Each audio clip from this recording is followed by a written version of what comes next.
Varanasi cinema event లో రాజమౌళి చేసిన వ్యాఖ్యలు పెద్ద వివాదానికి దారితీసిన విషయం తెలిసిందే. గ్లిమ్స్ వీడియో లేట్ అయిందని, దేవుళ్లపై కామెంట్స్ చేశారని సోషల్ మీడియాలో చాలా మంది ట్రోల్స్ చేస్తూ ఆరోపించారు. అయితే ఈ మొత్తంపై ఇప్పటి వరకు రాజమౌళి గాని ఈవెంట్ టీం గాని స్పందించలేదు.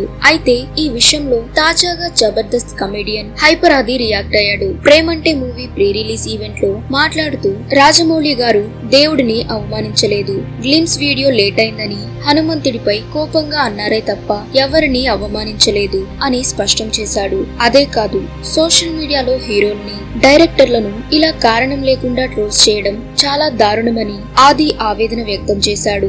ఎన్టీఆర్ సన్నబడిన ట్రోల్, అల్లు అర్జున్ నవ్విన ట్రోల్, ప్రభాస్ లుక్స్ పై ట్రోల్, రామ్ చరణ్ చికిరి సాంగ్ పై ట్రోల్, ఇలా సినీ సెలబ్రిటీలపై ఎప్పుడూ ట్రోలింగ్ చేయడం అలవాటైపోయిందని ఆయన మండిపడ్డారు. ఇప్పుడు ఈ హైపర్ ఆది కామెంట్స్ పై సినీ అభిమానులు ఎలా స్పందిస్తారో చూడాలి. ఇలాంటి మరిన్ని అప్డేట్స్ కోసం వెంటనే మన ఛానల్ ని సబ్స్క్రైబ్ చేసుకోండి.